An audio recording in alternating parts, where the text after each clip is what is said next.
Rahim. Today the topic is the hypothetical deductive method. It is the prevalent method and pattern for the researcher while conducting a research.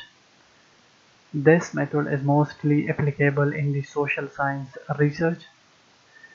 These methods include various steps which are mandatory for a researcher while conducting a research. इनमें सबसे पहला जो point है वो है to identify a broad problem area. Research के लिए ये बहुत ही ज़रूरी है, रिसर्चर के लिए ये बहुत ही ज़रूरी है कि वो सबसे पहले एक ब्रॉड एरिया को चूज़ करे कि वो कौन सी एरिया में रिसर्च करना चाह रहे हैं। इस तरह अगर हम फाइनेंस की बात करें तो फाइनेंस एक ब्रॉड एरिया, इसको फर्दर आप सब डिवाइड कर सकते हैं सब सेक्शन में, तो कोई भी सेक्शन आप चूज़ कर सकते हैं। आपकी जो चूजिंग है वो डिपेंड होंगी on the basis of your knowledge and the basis of you think and you feel that some problem or some missing area exists in that area in that field। अगर company के prospective से देखा जाए तो broad area cell हो सकती है, production interruption हो सकती है, अकाउंटिंग स्कैंडल हो सकती है। ये मुख्तलिफ ब्रॉड एरिया हो सकती है जो आप चूज़ कर सकते हैं। जिस तरह आपको नज़र आ रहा है that it is to choose the broad area where you know and feel for the problem existence like risk, corporate governance and dividend। From the company perspective, it may be sale, production, interruption, incorrect accounting results. All these are the various broad area which must be chosen by the researcher while conducting research. So it is mandatory. This point is the promost and first point which is mandatory for the researcher while doing a research. So he or she must identify a broad problem area. Second दूसरा है वो है define the problem statement. Problem area को जब आपने choose किया कि आपने कौन सी एरिया में रिसर्च करना है, तो उसके बाद आपने प्रॉब्लम स्टेटमेंट को बयान करना है, प्रॉब्लम स्टेटमेंट को प्रेजेंट करना है। प्रॉब्लम स्टेटमेंट मोस्टली स्पेसिफाई करता है रिसर्चर के लिए कि उन्होंने किस डायरेक्शन में जाना है। For solving any research problem you need to specify the problem clearly। You need to present or display the problem which you have identified in that area, and that problem you must need to present it in academic way। This need too clear, ये सबसे clear होना चाहिए। मतलब आपका जो problem statement है वो problem statement आप इतना क्लियरली प्रेजेंट करें एकेडमिक वे में कि आप उनसे रिसर्च ऑब्जेक्टिव और रिसर्च क्वेश्चन डिराइव कर सकते हैं। जिस तरह एक एरिया को आपने चूज़ किया तो उस एरिया के बारे में आपको इन डेप्थ इंफॉर्मेशन होनी चाहिए।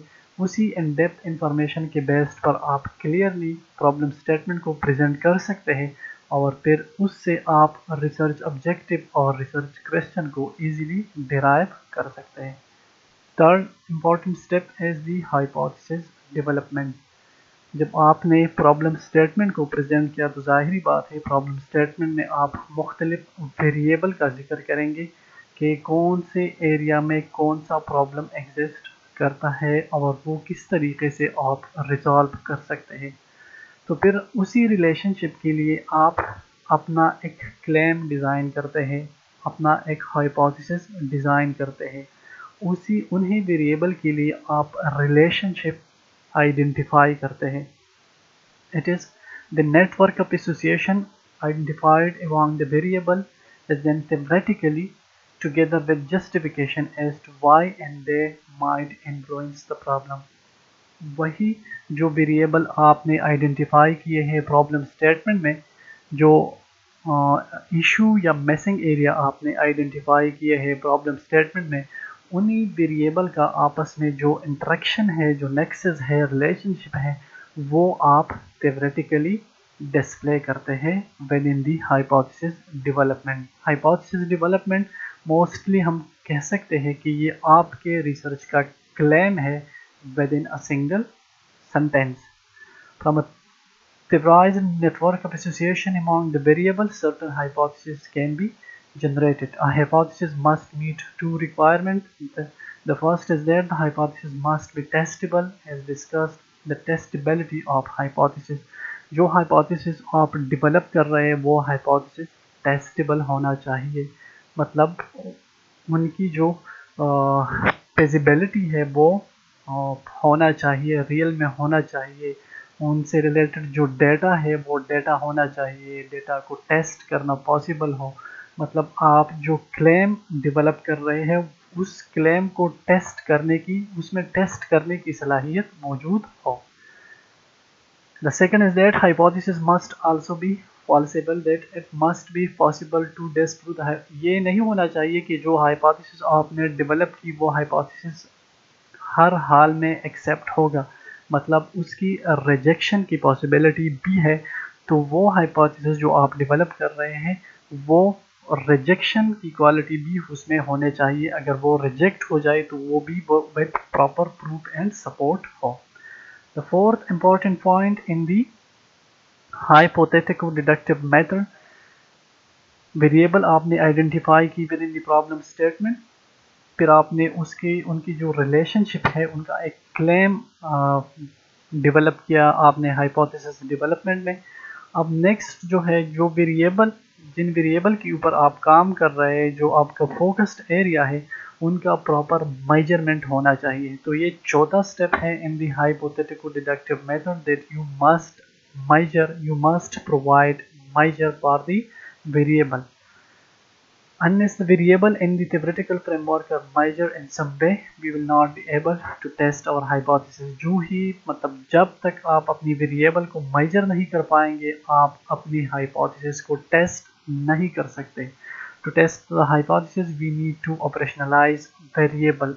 जाहिरी बात है, hypothesis को टेस्ट करने के लिए आपको उन्हीं वेरिएबल की ज़रूरत होगी जो measurable हो, जिनका measure मौजूद हो। The fifth point is the data collection, जो वेरिएबल आपने वेरिएबल के बारे में आपने बताया, उनकी प्रॉपर मेजरमेंट आपने बताई, अब उन्हीं वेरिएबल के लिए आपने डेटा कलेक्ट करना है मुख्तलिफ सोर्सेज से। वो sources national wise international wise दोनों हो सकते हैं, लेकिन आप अपने ईच एंड एवरी वेरिएबल के लिए आप डेटा को कलेक्ट कर दें। The sixth important point is the data analysis, जो डेटा आपने कलेक्ट की मुख्तलिफ वेरिएबल के लिए, now you have to analyze that data with the help of various software, that may be Stata, that may be eViews, that may be SPSS. All these are the various software exist for the analysis of data. So after the analysis, you will look that either your data support your hypothesis or not. The last important point in the hypothetical deductive method is the interpretation of result. Here, यहाँ आपने जो table derive होते हैं software से, software में आप data को run करते हो, एनालिसिस करते हो, एनालिसिस के बाद वो आपको मुख्तलिफ रिजल्ट जनरेट करेगा, और उसी रिजल्ट को आपने फिर इंटरप्रेट करना है कि आया आपने जो हाइपोथेसिस डेवलप किए थे, आया वो हाइपोथेसिस एक्सेप्ट हो रहे हैं या रिजेक्ट हो रहे हैं। अगर एक्सेप्टेंस उनका है तो उसके लिए भी proper theoretical and empirical support की ज़रूरत होगी, अगर वो रिजेक्शन की तरफ जा रहे हैं तो फिर उनके लिए भी आपको proper theoretical and empirical support देनी होगी। All these are the various points in the hypothetical deductive method. Hope it will be clear to all of you. Thank you.